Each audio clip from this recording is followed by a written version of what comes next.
आज हम पढ़ेंगे रेस्पिरेशन इन अर्थ फॉर्म के बारे में। और अगर अर्थ फॉर्म की बात की जाए कि क्या है, तो हम देख रहे हैं यहाँ पर ये जो डायग्राम है ये अर्थ फॉर्म की डायग्राम है, जिसमें हम देख रहे हैं कि अगर इसकी बॉडी की बात की जाए तो हम देख रहे हैं कि ट्यूबुलर बॉडी पैटर्न है। और फर्दर अगर हम बात करें तो हम देखते हैं कि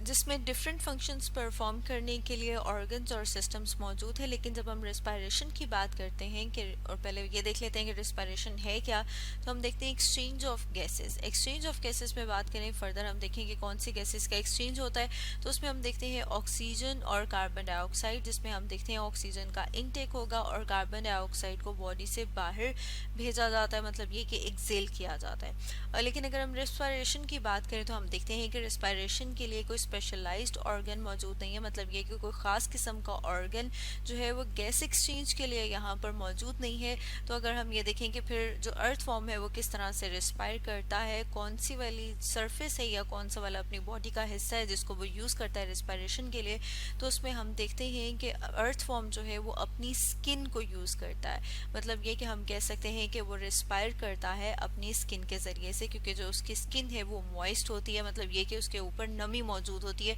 वो ज़रा गीली होती है। और अगर हम यहाँ पर उसका क्रॉस सेक्शनल एरिया देखें, जैसे कि यहाँ पर हम डायग्राम में देख रहे हैं, हम रेस्पिरेटरी सरफेस को फर्दर अगर इनलार्ज करके देखें तो यहाँ पर हम देख रहे हैं यहाँ पर ये जो स्ट्रक्चर है ये क्या है, ब्लड कैपलरीज, जिनके अंदर ब्लड मौजूद है। हम देखते हैं कि जो गैसेस हैं वो किस तरह से अंदर एंटर होंगी, क्योंकि यहाँ पर जो स्किन है वो मॉइस्ट है, वहाँ पर डिफ्यूज़ होंगी। डिफ्यूज़ होने के बाद वो एंटर हो जाएंगी ब्लड कैपलरी में, और ब्लड के ज़रिए से वो पूरी बॉडी में उन ऑक्सीजन को डिस्ट्रीब्यूट किया जाता है। फर्दर हम देखें कि स्किन को किस तरह से मॉइस्ट रखा जाता है, तो उसमें हम देखते हैं कि जो आउटर लेयर है, जिसे कि हम एपिडर्मिस कहते हैं, कि आउटर लेयर में मौजूद होते हैं ख़ास किस्म के सेल्स जो कि म्यूकस सिक्रीट करते हैं। इसके अलावा हम देखते हैं कुछ एक्सक्रीटरी पोर्स मौजूद हैं। पोर कहते हैं सुराख को। उन पोर्स में से भी फर्दर फ्लूइड जो है वो एक्सक्रीट किया जाता है ताकि इसकी जो सरफेस है उसको मॉइस्ट रखा जाए। और अगर हम इसको एक और डायग्राम से देखें तो जैसे कि यहाँ पर हम डायग्राम में देख रहे हैं, जिसमें हम देख रहे हैं कि जो गैसेस हैं वो डिफ्यूज़ होके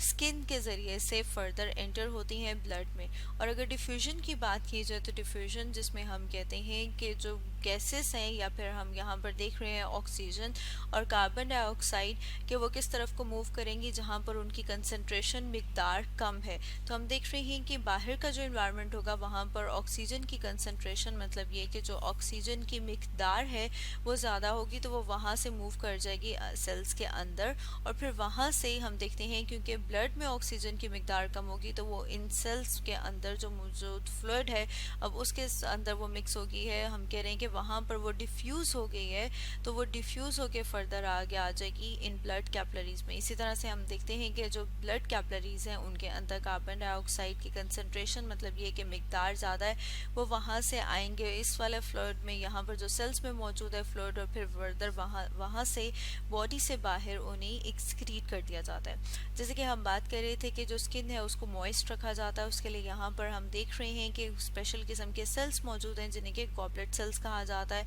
ये सेल्स जो है वो म्यूकस सिक्रीट करते हैं, और वो म्यूकस जो है फर्दर इसकी जो आउटर स्किन है उसको मॉइस्ट रखता है। अब अगर हम दोबारा से बात करें कि ये फर्दर किस तरह से अपनी स्किन को मॉइस्ट रखता है, तो उसमें हम देखते हैं कि ये ज़्यादातर ऐसे वाले एरिया में रहते हैं जो कि मॉइस्ट हो, मतलब ये कि हम देखते हैं कि ये कहाँ पर रहते हैं, मॉइस्ट सॉइल में, ख़ास तौर पे दिन में, ताकि इनकी जो स्किन है वो डेसिकेशन से बच सके, मतलब ये कि वो ड्राई ना हो।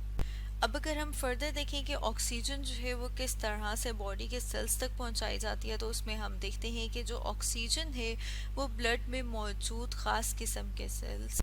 हीमोग्लोबिन के मॉलिक्यूल्स के साथ कंबाइन करती है और ऑक्सी हीमोग्लोबिन बनाती है। अब ये जो ऑक्सी हीमोग्लोबिन है जिसमें हम कह रहे हैं कि क्योंकि ऑक्सीजन हीमोग्लोबिन के साथ कंबाइन कर जाएगा वो ऑक्सी हीमोग्लोबिन बन जाएगा। ऑक्सी हीमोग्लोबिन ऑक्सीजन को रिलीज कर देता है टिश्यू लेवल के ऊपर, जैसे कि ऊपर हमने डायग्राम देखी थी। अब अगर हम अर्थ वॉर्म की बात करें तो हम देखते हैं कि अर्थ वॉर्म जो है उसमें ब्लड का डायरेक्ट कॉन्टेक्ट नहीं होता टिश्यूज़ के साथ, क्योंकि अर्थ वॉर्म में जब हम बात करते हैं सर्कुलेटरी सिस्टम की, जब हम ब्लड की बात करते हैं कि किस तरह से वो मूव कर रहा है, तो उसमें हम देखते हैं कि उसका क्लोज सर्कुलेटरी सिस्टम है। और अगर उसके लिए हम साथ में एक डायग्राम देखें तो जैसे कि यहाँ पर हम डायग्राम में देख रहे हैं, ये जो रेड कलर की नज़र आ रही है ये ब्लड वेसल्स हैं। तो जो ब्लड है वो इन ब्लड वेसल्स में रहता है, जैसे कि यहाँ पर हम बात कर रहे थे कि जो ब्लड है उसका डायरेक्ट कांटेक्ट नहीं होता टिश्यूज़ के साथ। तो इसका क्या मतलब है कि ऑक्सीजन जो है वो डिफ्यूज़ करके आएगी टिश्यू फ्लूइड में, या फिर हम कह सकते हैं कि सिलोमिक फ्लूइड जो यहाँ पर मौजूद है वहाँ पर,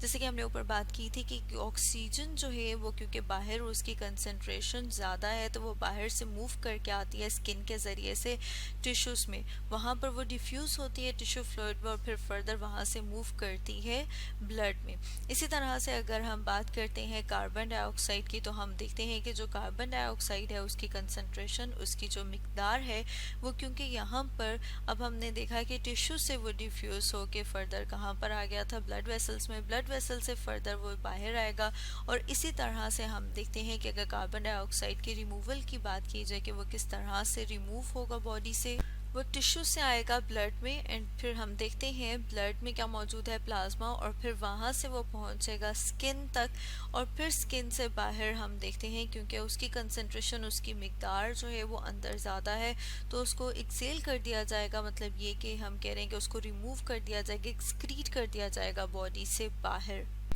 इस तरह से हमने देखा कि किस तरह से अर्थ फॉर्म में गैसेस एक्सचेंज होता है, किस तरह से वो ऑक्सीजन का इनटेक और कार्बन डाइऑक्साइड को जो है वो एक्सक्रीट करता है, एक्सेल करता है। तो स्टूडेंट्स, आज हमने डिस्कस किया रिस्पायरेशन इन अर्थ फॉर्म के बारे में।